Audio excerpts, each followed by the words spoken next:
عام طور سے یہ آیت کریمہ در حقیقت مقام مدح میں ہے کہ جس سے ہمارے نبی کریم صلی اللہ علیہ وسلم کی عظمت و شان کو بیان ہے کہ نہیں؟ مقام مدح میں ہے کہ آقا کی مدح و ثنا ہے اس میں اللہ پاک اپنے حبیب کی تعریف کر رہا ہے، ان کی توصیف اور ان کی عظمتوں کے گنگان کر رہا ہے۔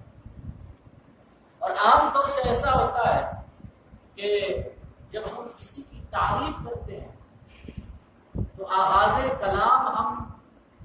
اس کے ذکر سے کرتے ہیں۔ شروع میں وہ القابات و خطابات لاتے ہیں جو ہمارے ممدوح کے لائق اور ہمارے ممدوح کی عظمت و شان کے مطابق، لیکن اللہ رب العزت نے اس آیت کریمہ میں مدح تو اپنے حبیب کی بیان کی، ممدوح ہمارے آقا ہیں، ہمارے آقا کے واقعہ معراج اور معجزہ معراج کا بیان ہے، لیکن آغاز کلام گفتگو کی شروعات اللہ پاک اپنے حبیب کے ذکر سے نہیں فرما رہا بلکہ اپنے اور اپنے ہر قسم کے عیب سے پاک ہونے کے ذکر سے کلام کا آغاز کرتا ہے کہ سبحان الذی، پاک ہے وہ ذات جو لے گئے، انداز کرتا ہے مولا بیان کرنا تمہارے رسول کا مقصود ہے، اور تو آغاز کلام اپنی سبحانیت اور اپنی پاکی کے ذکر سے کر رہا ہے، تو آخر اس میں کون سے حکمت کار فرما ہے؟ تو امام رازی نے تفسیر کبیر کے اندر لکھا ہے کہ اس کے پیچھے حکمت یہ ہے کہ جو میں اپنے حبیب کو یہ عظیم الشان معجزہ عطا کر رہا ہوں اور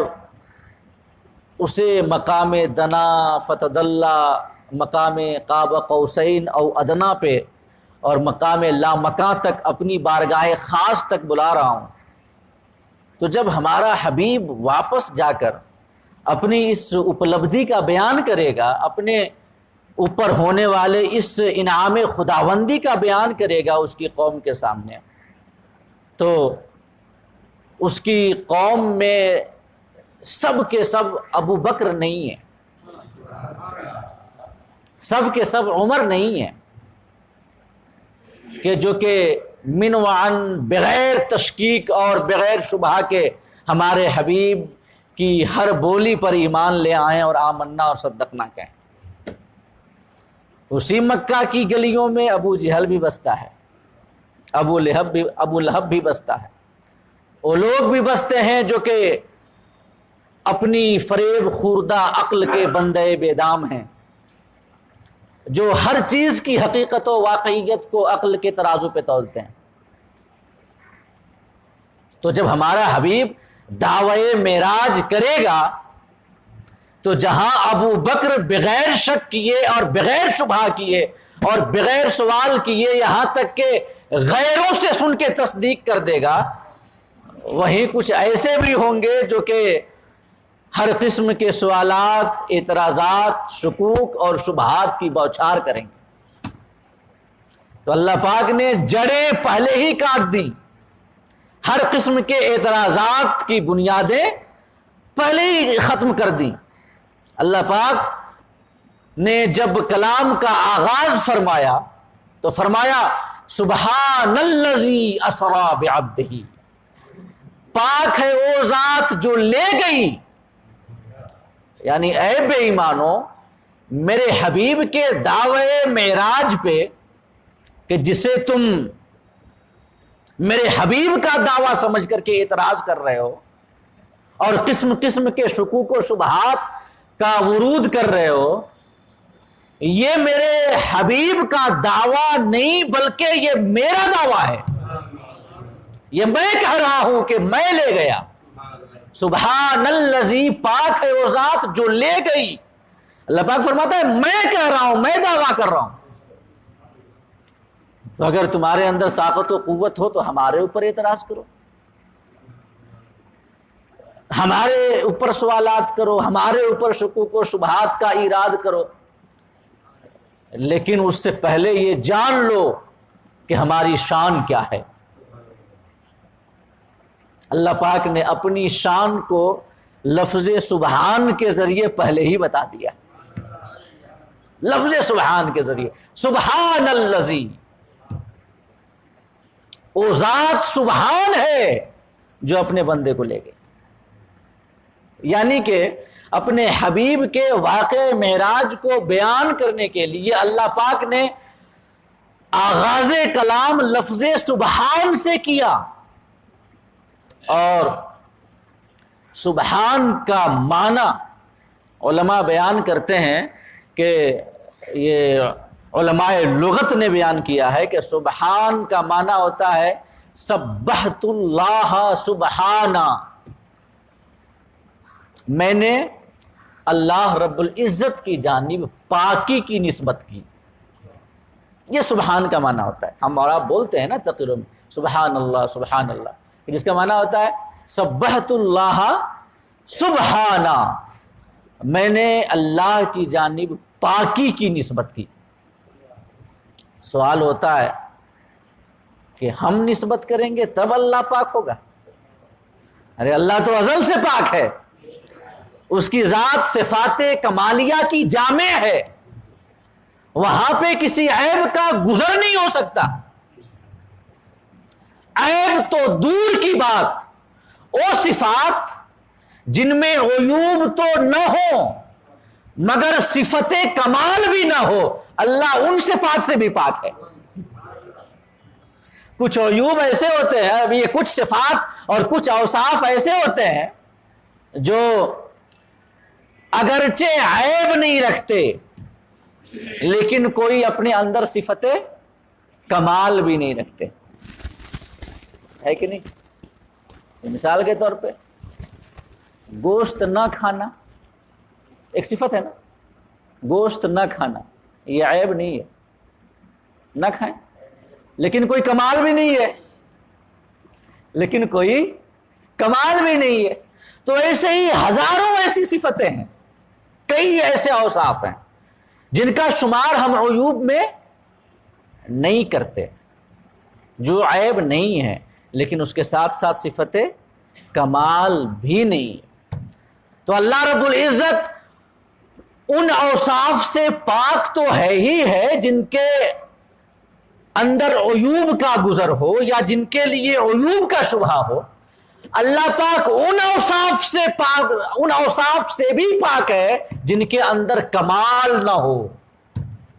عیوب نہ ہو تو کمال بھی نہ ہو، اللہ ایسے عیوب سے بھی پاک ہے۔ اللہ کے تمام اوصاف، اس کی تمام صفات کمالیاں ہیں۔ تو سبحت اللہ سبحانہ، یہ سبحان کا معنی ہوتا ہے میں نے اللہ کی جانب پاکی کی نسبت کی۔ تو اعتراض ہوتا ہے کہ ہم نسبت کریں گے خدا کی جانب تب اللہ پاک ہوگا، اللہ تو ازل سے پاک ہے۔ تو اس کا جواب علماء نے دیا ہے کہ بات یہ نہیں ہے کہ ہم اس کی جانب پاکی کی نسبت کرتے ہیں تو اللہ پاک ہوتا ہے، معاذ اللہ، نہیں، بلکہ سبحان اللہ کہہ کر خدا کی جانب پاکی کی نسبت کرنے سے ہماری ذات اور ہماری زبان پاک ہو جاتی ہے، ہم پاک ہو جاتے ہیں، ہماری ذات پاک ہو جاتی ہے۔ یہ جو درس نظامی ہم لوگوں کا 8 سالہ جو کورس ہے، اس میں جماعت خامسہ میں ایک کتاب ہے ملا حسن کے نام سے، منطق کی کتاب ہے، بڑی مشہور۔ تو اسی میں صاحب ملا حسن نے یہ بات بیان کی ہے کہ ایسا نہیں ہے کہ اللہ پاک ہوتا ہے ہمارے اس کی جانب پاکی کی نسبت کرنے کی وجہ سے، نہیں، بلکہ ہماری زبان پاک ہو جاتی ہے۔ اس حوالے سے بخاری شریف کی آخری حدیث، بخاری کی سب سے آخری حدیث ہے، وہ سن لیں۔ آقا نے فرمایا کلمتان حبیبتان الی الرحمن، دو کلمے ایسے ہیں جو اللہ کو بڑے پیارے ہیں، اللہ کو بڑے محبوب ہیں، دو کلمے ایسے ہیں۔ اس کے بعد فرمایا خفیفتان علی اللسان، زبان پر بڑے ہلکے ہیں، جن کو بولنا آسان ہے، زبان سے ادا کرنا، ان کا تلفظ ادا کرنا بڑا آسان ہے، لیکن ثقیلتان فی المیزان، میزان عمل میں بڑے بھاری ہیں۔ کل قیامت کے روز جب اعمال تولے جائیں گے اور اعمال کو وزن کیا جائے گا تو اس وقت ان کا وزن بڑا بھاری ہوگا، اور وہ تو آخرت ہے، وہاں کے تمام معاملات ہی عجب ہیں، وہاں پہ وہ تو فقط ایک رسم ہوگی تولنا تولانا، ورنہ حقیقت میں تو فضل الہی جس کے حصے آئے گی وہ کامیاب ہوگا، ہے کہ نہیں؟ اللہ کی رحمت جسے مل جائے وہ تو محض رسم ہے۔ اس حوالے سے ذرا یہ سن لیں کہ ایک شخص ہوگا جو جب اس کے اعمال تولے جا رہے ہوں گے تو اس کے نامہ اعمال میں گناہ ہی گناہ ہوں گے، گناہ ہی گناہ تولے جائیں گے، اور اس کو کوئی نیکی نہیں، اور اللہ پاک فرمائے گا اس سے کہ اگر کوئی نیکی ہو تو یاد کر لو، تو وہ شخص پہلے غور کرے گا، پھر عرض کرے گا مولا نہیں، کوئی نیکی نہیں یاد آ رہی، کوئی نیکی نہیں یاد آ رہی۔ تو اس کے اعمال کو تولتے وقت میزان کے ایک پلے میں گناہوں کے انبار اور ڈھیر لگے ہوں گے، انبار لگے ہوں گے گناہوں کے، اور دوسرا پلہ خالی ہوگا۔ اللہ پاک اپنے دست قدرت سے ایک ٹکڑا عطا کرے گا تولنے والے کو کہ لو نیکیوں کے پلے میں اس ٹکڑے کو ڈال دو، تو وہ شخص بڑا حیران و پریشان ہوگا، عرض کرے گا مولا مجھے تو کوئی نیکی یاد نہیں آ رہی، یہ کون سی نیکی ہے، ہمیں تو کچھ یہ سجھائی نہیں دے رہا کہ ہم نے کوئی نیکی کی ہوگی۔ تو اللہ پاک فرمائے گا، تفسیر کبیر کے اندر امام فخر الدین رازی علیہ رحمۃ و رضوان نے اسے نقل کیا ہے، اللہ پاک فرمائے گا کہ میرے بندے ایک بار جب تو نیند کے عالم میں تھا اور تو کروٹ بدل رہا تھا تو تمہاری زبان سے اللہ نکلا تھا، تو بھول گیا نیند کے غلبے کی وجہ سے، لیکن میری شان یہ ہے کہ لا تأخذہ سنۃ ولا نوم، نہ تو اسے اونگ آتی ہے نہ تو نیند آتی ہے، تو بھول گیا میں نہیں بھولا، جو تو نے اللہ کہا تھا یہ وہی ٹکڑا ہے جس پہ لفظ اللہ لکھا ہے۔ اس کے بعد دنیا ایک حیرت انگیز تماشا دیکھے گی کہ میزان کے ایک پلے پہ گناہوں کے انبار لگے ہوں گے اور دوسری جانب فقط لفظ اللہ لکھا ہوا ایک ٹکڑا تمام گناہوں کے انبار پہ بھاری ہو جائے گا۔ تو قیامت ہے، وہاں پہ جسے رحمت ملے، اللہ کا فضل مل جائے، اللہ جس سے راضی ہو جائے۔ کامیابی اللہ کے فضل سے ملتی ہے، عمل سے نہیں ملتی۔ عمل سبب ہو سکتے ہیں اللہ کے فضل کو حاصل کرنے کا، لیکن سبب ظاہری۔ تو میں حدیث پاک سنا رہا تھا بخاری کی کہ جس حدیث کا درس لیے بنا کوئی فضیلت کی دستار نہیں لیتا، درس بخاری ضروری ہوتا ہے، جو کہ آخری سال کے مدارس کے طلبہ کو جو درس دیا جاتا ہے تو اسی حدیث کا درس دیا جاتا ہے۔ اللہ پاک فرماتا ہے کلمتان حبیبتان الی الرحمن، دو کلمے ایسے ہیں جو اللہ کو بڑے پیارے ہیں۔ اس کے بعد فرمایا خفیفتان علی اللسان،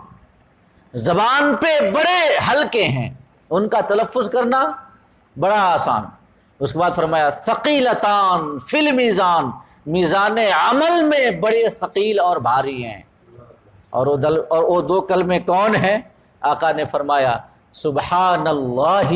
و بحمدہ وسبحان اللہ العلی العظیم. یہ دو کلمے ہیں، سبحان اللہ و بحمدہ، یہ پہلا کلمہ، اور دوسرا کلمہ ہے سبحان اللہ العلی العظیم. یہ دو کلمے ہیں کہ جن کے حوالے سے نبی کریم صلی اللہ علیہ وسلم نے ہمیں ترغیب دی. سبحان اللہ و بحمدہ و سبحان اللہ العظیم، اسے یاد کر لیں. اللہ کو یہ دو کلمے بڑے پیارے ہیں، زبان پہ بڑے ہلکے ہیں، لیکن میزان عمل پہ ان کا جو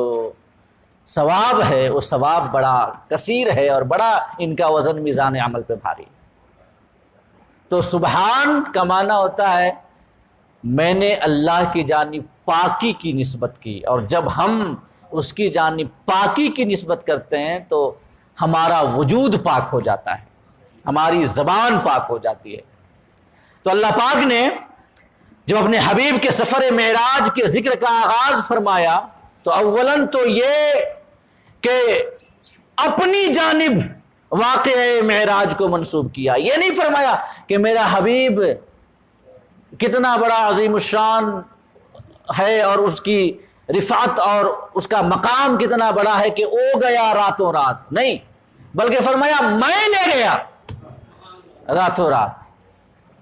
میں لے گیا، میں دعویٰ کر رہا ہوں. ہے ہمت اعتراض کرو مجھ پہ، لیکن اعتراض کرنے سے پہلے جان لو میری شان. سبحان الذی، میں ہر قسم کے عیب سے پاک ہوں، میں ہر قسم کی کمزوری سے پاک ہوں، میں ہر قسم کی عاجزی سے پاک ہوں، میں ہر قسم کے نقصان سے پاک ہوں، میں ہر قسم کے نقص سے پاک ہوں. کسی عیب، کسی کمزوری، کسی نقصان یا کسی نقص کا میری ذات و صفات کے قریب سے بھی گزر نہیں ہوتا. میں جو چاہوں وہ کروں، میں فعال لما یرید ہوں، اور میری شان ان اللہ علی کل شیء قدیر ہے کہ میں ہر چیز پہ قادر ہوں اور میں جو چاہتا ہوں وہ کرتا ہوں. تو میں یہ دعویٰ کر رہا ہوں، میں دعویٰ کر رہا ہوں کہ اپنے بندے کو لے گیا، اور میری یہ شان ہے کہ میں ہر قسم کی کمزوری سے پاک ہوں. تو جب ہماری ذات و صفات تک کسی کمزوری کا گزر ہی نہیں اور یہ میرا دعویٰ ہے کہ میں لے گیا، تو پھر اس کے ماننے میں کسی قسم کا تأمل نہیں ہونا چاہیے.